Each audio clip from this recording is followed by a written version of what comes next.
policy about China should be in making sure the United States of America wins the competition for the 21st century, focusing on investing in American-based technology so that we win the race on AI, on quantum computing.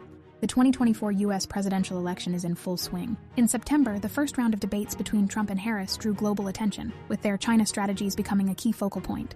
Since Nixon's decision to establish diplomatic relations with China in the 1970s, the U.S. has helped China join key international organizations like the UN, World Bank, UNESCO, WHO, and WTO, as well as granted access to root servers of the Internet. In this process, the U.S. has been gradually infiltrated, causing its own political gene to mutate. It wasn't until Trump's administration that the U.S., at a crossroad of decline, clearly recognized its crisis and adversary for the first time and began the counterattack. That's enough. Trump's trade war deeply stung China. The chip issue, which was a key topic in the September debate, had indeed become a hot topic of national discussion in China since 6 years ago. At that time, keywords like chips, lithography machines, and TSMC flooded Chinese media, and related stocks surged as well. Another of Trump's actions, seemingly unrelated to trade but closely tied to technology, was his denial of visas to Chinese students. Since President Carter signed a special program in 1978 to absorb Chinese students, incidents of Chinese students stealing U.S. technology and intelligence have repeatedly surfaced, causing great harm to America's intellectual wealth. China accused Western countries of stifling its technological development, and then further increased research funding. Karl Marx attributed social development to pure material forces, and under this so-called scientific guiding philosophy, technological progress in China seems to be viewed as merely a matter of investing manpower, financial resources. However, since 2005, when Chen Shuisin famously asked, "Why can't our schools produce outstanding innovative talent?" China's focus on technological innovation has already risen to a national priority. Ironically, as the academic circle in China became a place of interest, issues like power struggles, corruption, fraud, teacher-student conflicts, and student suicides became too serious to be covered up. As a former graduate student in a China Key laboratory of materials science, this was a daily nightmare for me. Now, looking back with a historical perspective, our science textbooks often introduce historical backgrounds, trying to show that ancient China had science, with impressive achievements to build national pride. Meanwhile, our humanities textbooks tell us to learn from the strengths of the barbarians to beat them, boldly learning Western technologies, but rejecting their ideologies. I could not reconcile this paradox. We cannot deny the fact that modern science was indeed born solely in the European civilization. A British scholar named Joseph Needham posed a similar question, famously known as Needham's Grand Question. Why did the scientific and industrial revolutions not happen in China? What many don't know is that Needham himself had already given the answer. There was no confidence that the code of nature's laws could be unveiled and read, because there was no assurance that a divine being, even more rational than ourselves, had ever formulated such a code capable of being read. Looking beyond national boundaries, almost all ethnic Chinese Nobel laureates in science received Christian education in their youth. Some described themselves as chosen by God to conduct scientific research, while others even organized Bible study groups at home. According to the estimate, between 1901 and 2000, about 65.4% of Nobel Prize winners were either Christians or had a Christian background. Meanwhile, although Jews make up just 0.02% of the world's population, they account for 20% of Nobel laureates, an astonishing ratio. Perhaps behind the mainstream narrative of science and religion being at odds, the historical fact that scientists have long sought knowledge through faith has been obscured. Around 500 BC, this period is widely considered a major breakthrough in human civilization and is referred to as the Axial Age. During this time, 3 major axial civilizations emerged in different regions of the world: the pre-Qin Chinese civilization, ancient Indian civilization, and ancient Greek civilization. These cultural centers almost simultaneously experienced a revolution in thought, giving rise to nearly all philosophical schools. Whether it was Confucius and Laozi by in China, Siddhartha Gautama in ancient India, or Socrates by in ancient Greece, they all formulated some ethical norms based on their own rational reflections, and started powerful traditions that influenced their respective civilizations for thousands of years. However, human ideas within the boundaries of free will often present an idealistic pursuit of goodness, which ultimately leads to hypocrisy. For Confucius and Laozi, this predicament was a wishful overestimation of human capacity, viewing themselves as gentlemen, sages, or even a son of heaven. Consequently, the Chinese under this kind of tradition always engaged in power struggles, elevating a finite and flawed individual to the position of truth and relying on that person's power to govern others. On the other hand, Siddhartha Gautama's predicament was the opposite, a wishful insight to no self and impermanence, which led to the abandonment of human freedom and the responsibility and mission to govern the world. As a result, Buddhists became social parasites who chant the so-called faith while living on charity. Even though Confucius said early on that man is not a sage, and Siddhartha Gautama said, "I am not a god," the inertia of tradition, once formed, engulfs everyone, pulling them towards an impoverished and backward society. Socrates, who emerged a century later, also said, "I only know that I know nothing." Yet the darkness of human nature turned the pursuit of knowledge into a curse as well. But before the tradition formed in this region, let us turn our gaze to another area of the Axial Age that is less noted: ancient Babylon. In fact, it was here that a truly transformative event for all humankind occurred: the exile of God's chosen people, the Israelites. In 586 BC, the kingdom of Judah was destroyed by the Neo-Babylonian Empire. The city of Jerusalem was demolished, and a large number of Jews were taken captive to Babylon. Israel's elites and upper classes were all exiled to this foreign land, including their priests and prophets. The prophetic group that included Isaiah, Jeremiah, Ezekiel, and Daniel experienced the worst suffering of humanity before and during the captivity. In contrast, their contemporaries appeared too leisurely and affectedly unconventional. Yet, amidst this suffering, visions came to the prophets. They were so amazed that they forgot to weep or mourn.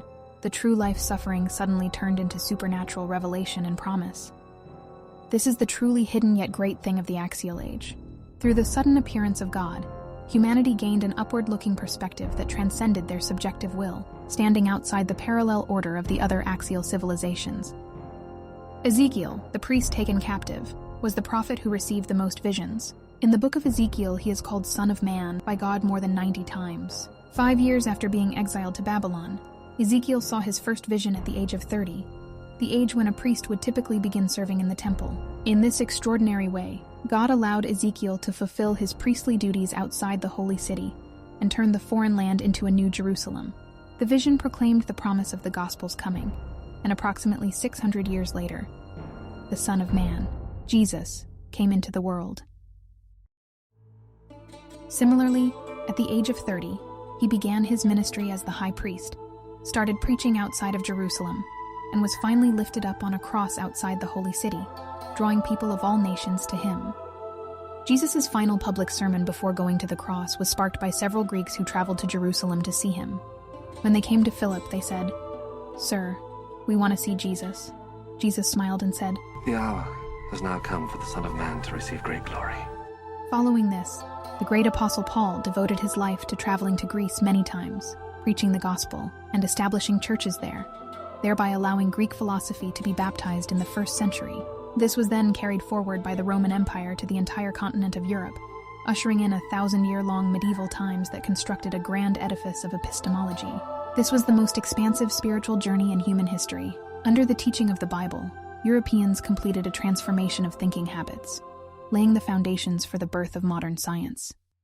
So how do I get her to understand that science can form true beliefs about reality as it really is? Ah, young man. You're asking, what is the foundation of knowledge, huh? Yes. All knowledge must rest on a foundation that we can never doubt. And that is... Of course. The first foundation is belief in the reality and value of the material world. For many like Sheldon who live in modern society, this may seem like an inherent notion. But if we look back at the original worldviews that emerged from the other major civilizations, nature was never considered a tangible reality that could be explained or analyzed. In Taoism, Buddhism, Hinduism, and Greek philosophy, the world is viewed as both real and illusory. In Confucianism, Greek mythology, and various folk religions, nature was deified and turned into objects of idol worship, making it impossible to be studied as objects of rational inquiry.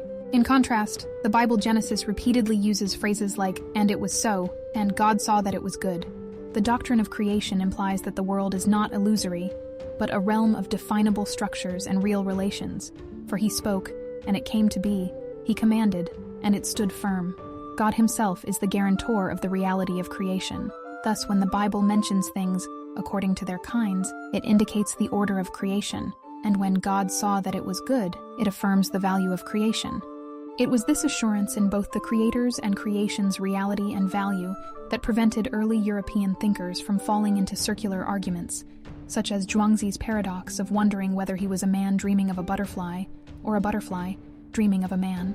For them, the material world was valid for both philosophical and scientific exploration. This profound faith that the universe had an inherent order and could be interpreted by rational minds and is worthy of exploration laid the groundwork for their studies.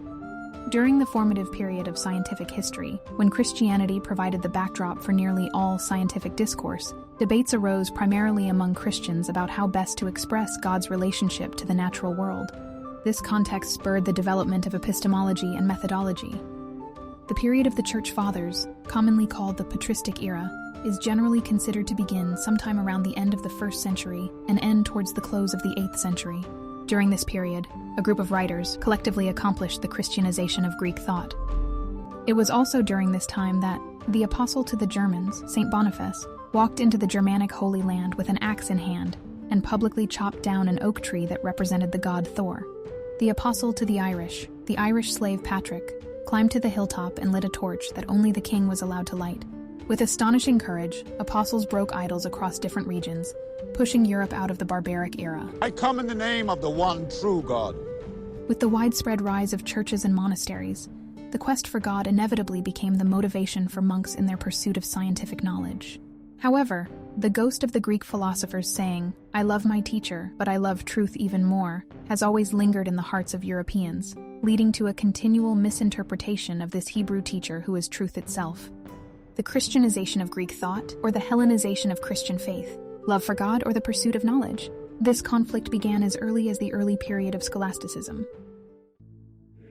In 12th century France, the renowned logician Peter Abelard, who was deeply influenced by Greek thought, became the most popular philosophy and theology professor of his time.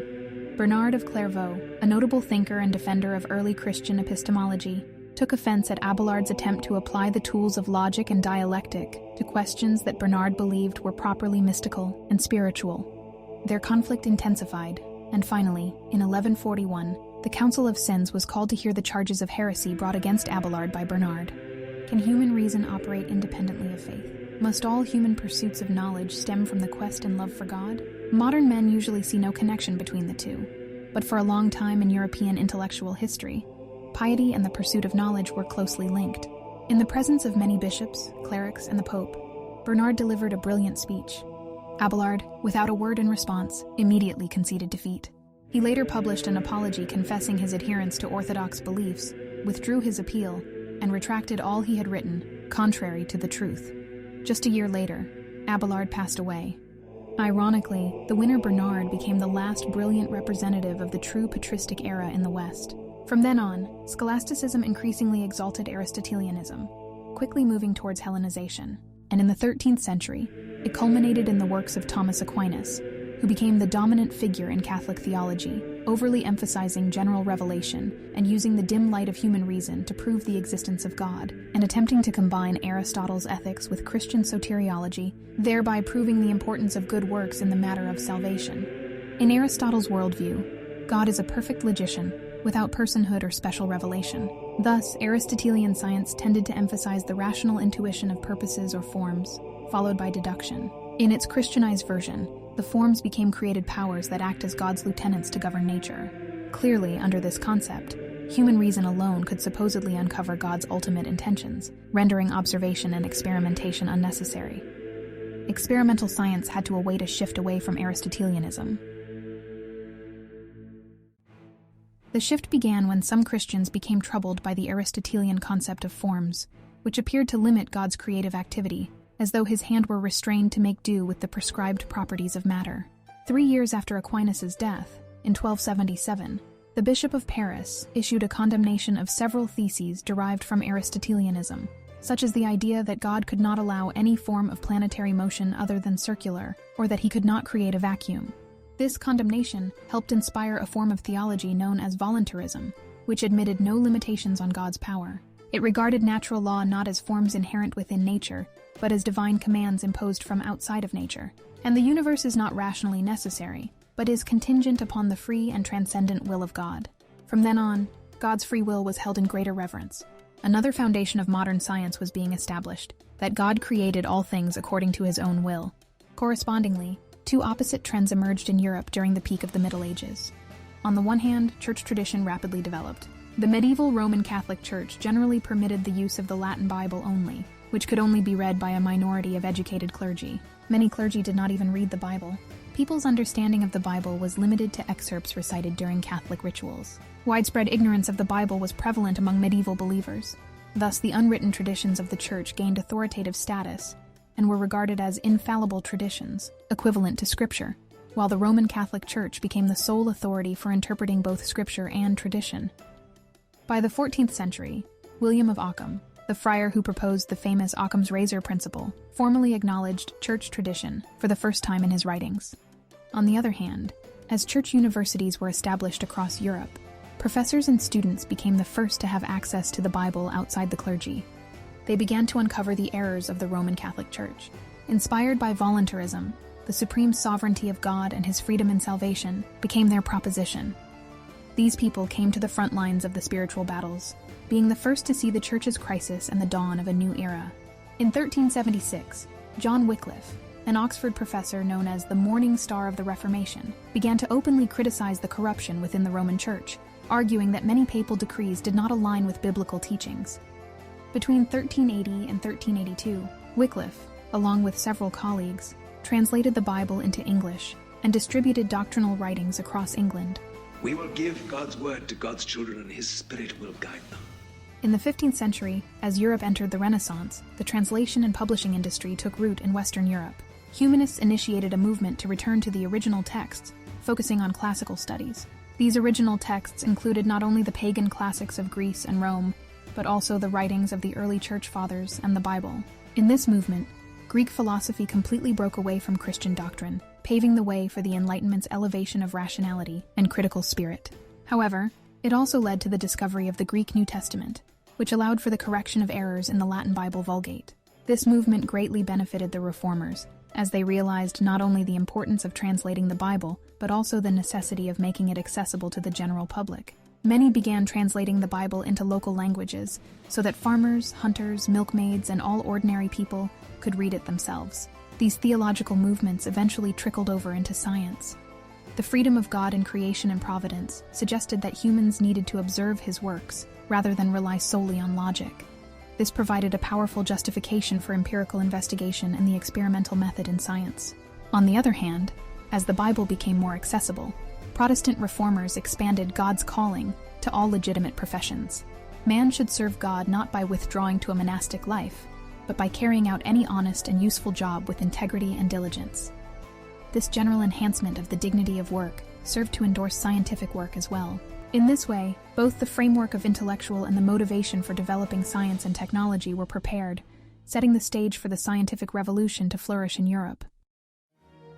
The scientific revolution, roughly from the 16th century to the 18th century, marked a profound shift in humanity's understanding of the natural world, transitioning from medieval beliefs to an empirical, evidence-based approach.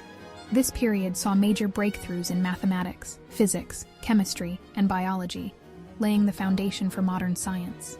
The strong belief in the omnipotent creator of Christianity became the greatest support for scientists in their pursuit and commitment to truth.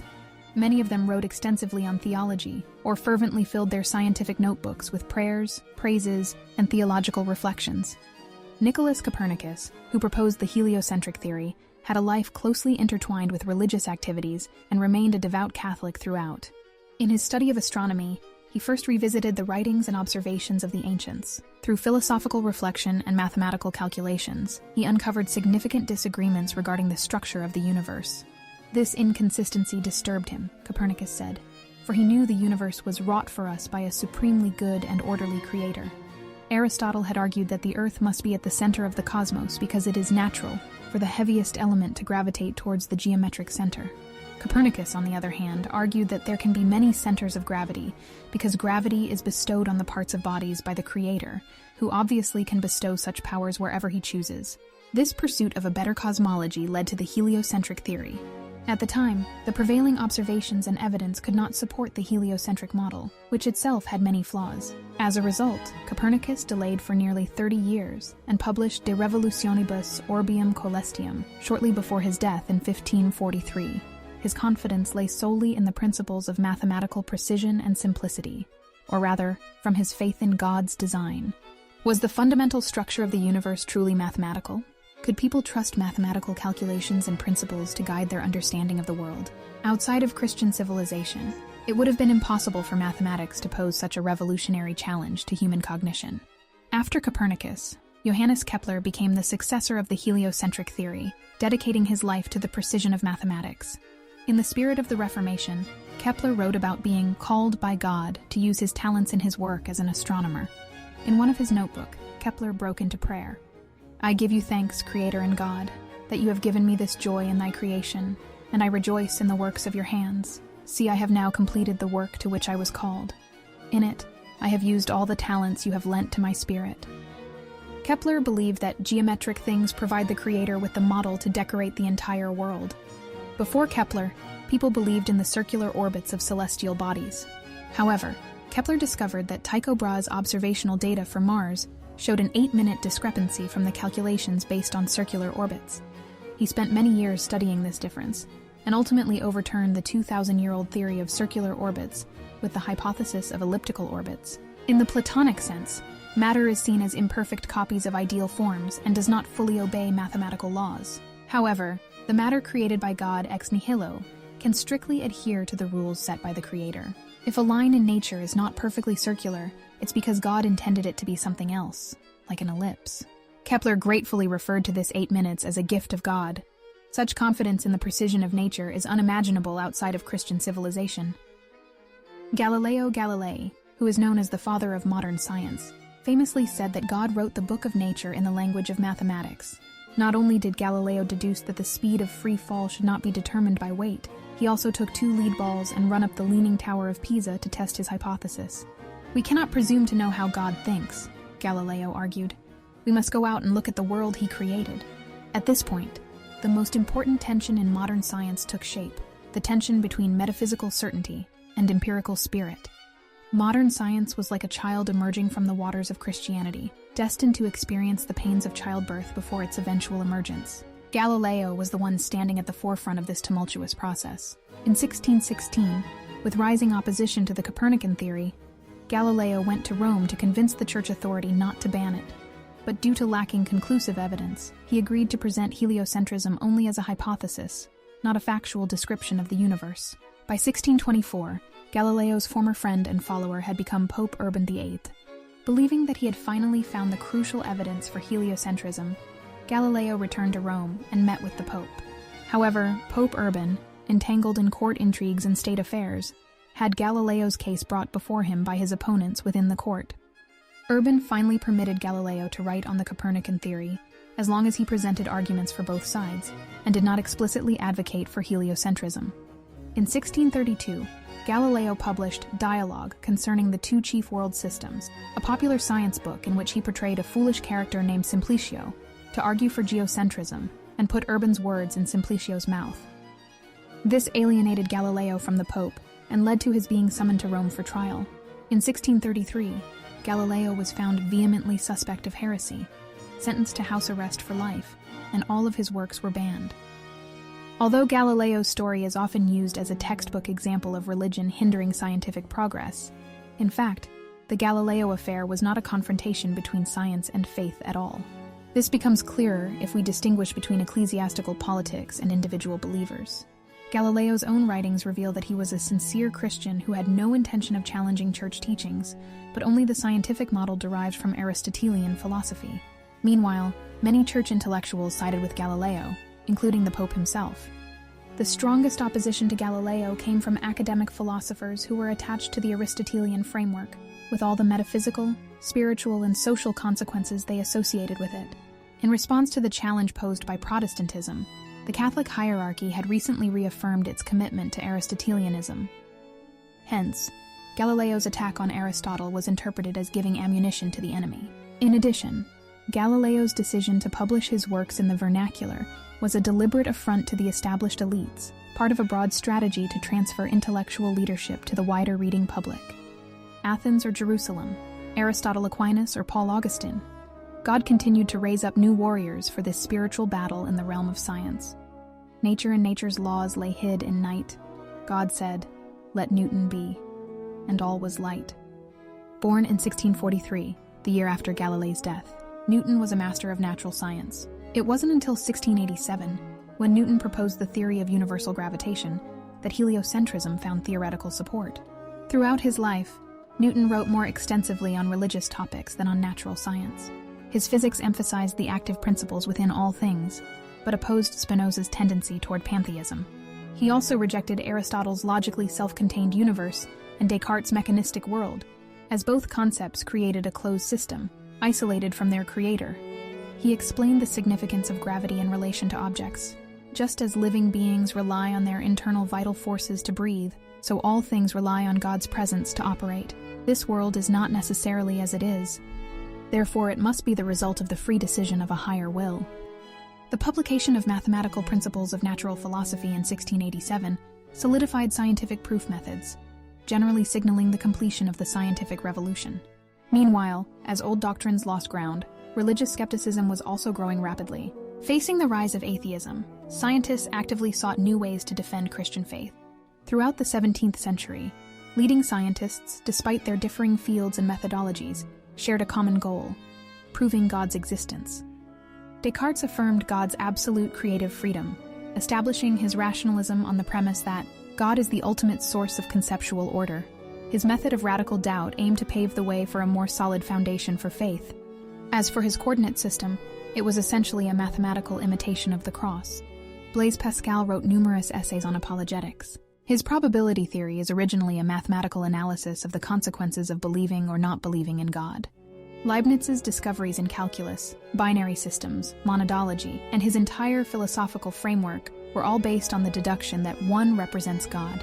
Likewise, Newton's concept of the first cause in physics was a reference and application of God. He even devoted as much time to discussing that what might seem like a second cause was also made to work by the omnipotent God. The reason why the science pioneers of this era possessed such a profound, rich, and expansive intellectual capacity is simple. They had a clear sense of God's existence. At this point, it can be said that modern science was established on a balanced foundation of rationalism and empiricism, with theology serving as its cornerstone. When science severs itself from theology and leans in one direction, it turns into scientism, using nature to oppose revelation, and becomes a new kind of religious idol. As scientists uncovered more natural laws, human pride grew. In the 18th century, the rise of rationalism and empiricism swept through Europe, leading to what later became known as the Enlightenment.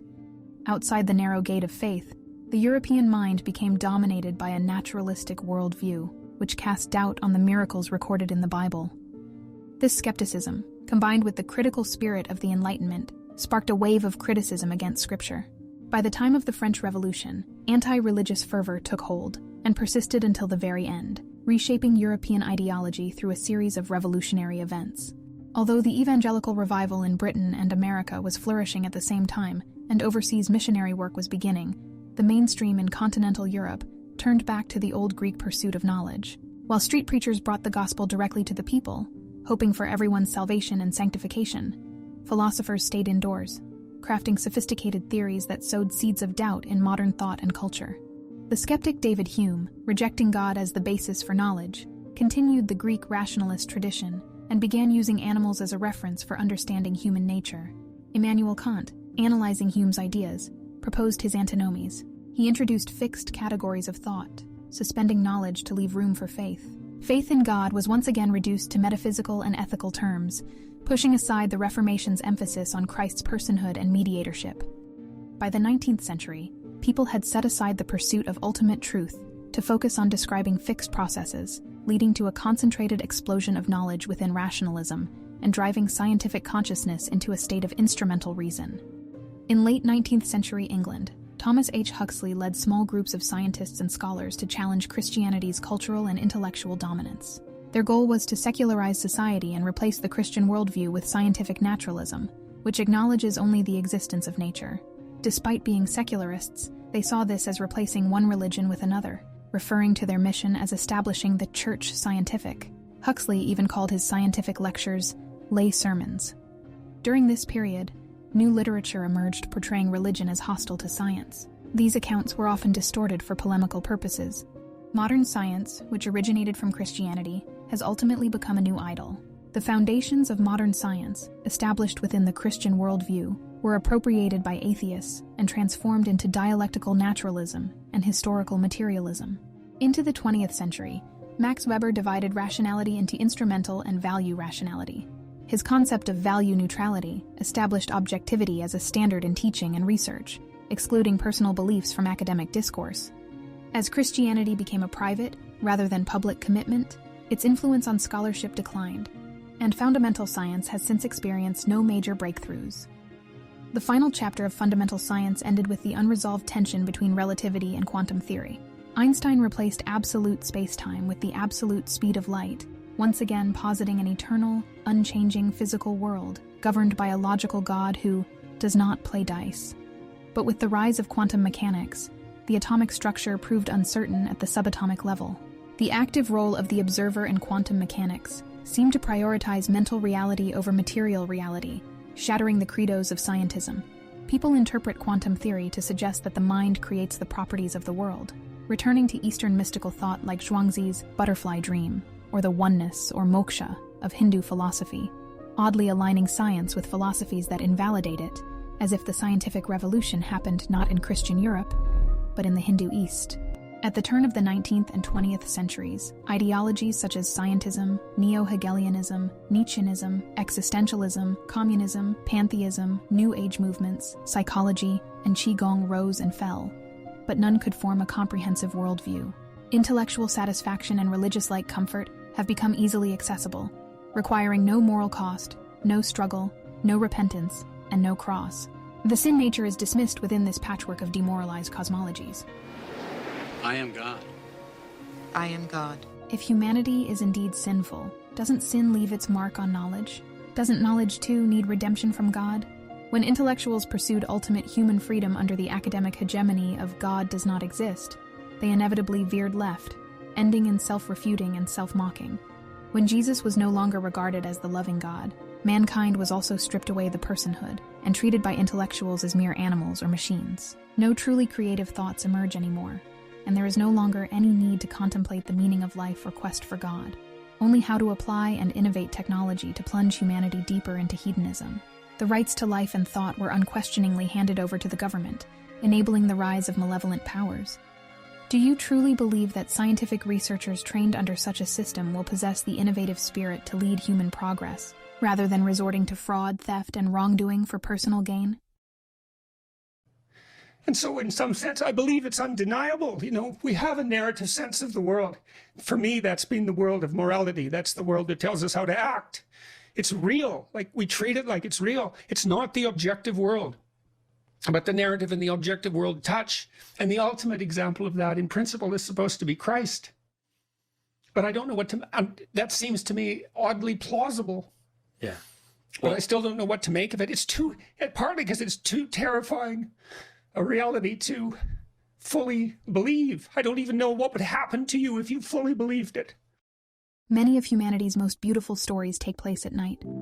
2,000 years ago, on the day before the Jewish Passover, Jesus cleansed the temple in Jerusalem, driving out the merchants and declaring that he could rebuild the temple in 3 days. This bold act, staged at the heartland of Jewish political culture, challenged the very core of people's beliefs, and later became the charge that led to his crucifixion. Yet, despite the great cost, Jesus did not entrust himself to those who believed in him merely because of his miracles.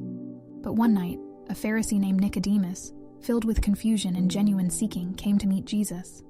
In the stillness of the night, the two sat together, speaking at length by candlelight. Jesus, in contrast to his stern public demeanor during the day, spoke with gentleness and patience, revealing the mysteries of God's kingdom to this Pharisee. If there had never been a Jesus who descended from heaven, then the Pharisees would have been the finest people in the world. They were the ones most capable of overcoming themselves, for the sake of morality, knowledge, and ideals, leading humanity forward. Nicodemus was such a person, a Pharisee, a teacher of Israel, and a member of the Sanhedrin, already at the highest ranks of society, just one step away from becoming the high priest. Yet Jesus rejected all these worldly paths, telling him, "Ye must be born again." Perhaps Nicodemus began his journey of rebirth when he decided to meet Jesus, his heart willing to submit and learn. Perhaps those Greek seekers who came to Jesus felt the same. Later, when the Sanhedrin plotted to arrest Jesus, Nicodemus stood up as a dissenting voice. And after Jesus was crucified, when all the disciples fled, Nicodemus came forward with 100 pounds of myrrh and agar wood, joining Joseph of Arimathea in preparing Jesus' body for burial. I imagine that Nicodemus, having heard Jesus speak about the mystery of being born again, was truly like the depiction in the film, watching Jesus Christ being crucified and realizing that the gospel promised by God was that he freely gave us a Messiah, the most deeply wounded in the world and completely innocent, to suffer on our behalf. The Bible does not tell us the fate of Nicodemus, but history tells us that at the front lines of spiritual battles, the morning star of the Reformation, John Wycliffe, was a professor at Oxford University. Martin Luther, who nailed the 95 Theses to the church door, was a professor at the University of Wittenberg. John Hus, who was the first to be martyred in the Reformation, was the rector of the University of Prague. William Tyndale was a graduate of Oxford and Cambridge, and John Calvin graduated from the University of Paris.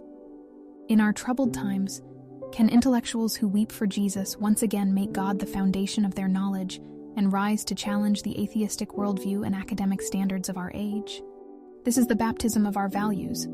Behind each intellectual lies a civilization, awaiting such a renewal. Making a video is not easy. While writing the script, I often felt that I am not able to fully capture the shifts in human intellectual and scientific history within just a video. But I hope this video helps you glimpse that complete worldview of Christians. If you enjoyed my content, please be sure to like, share, and subscribe. This is Gospel Lil Prep. I am Avery, and I'll see you in the next video.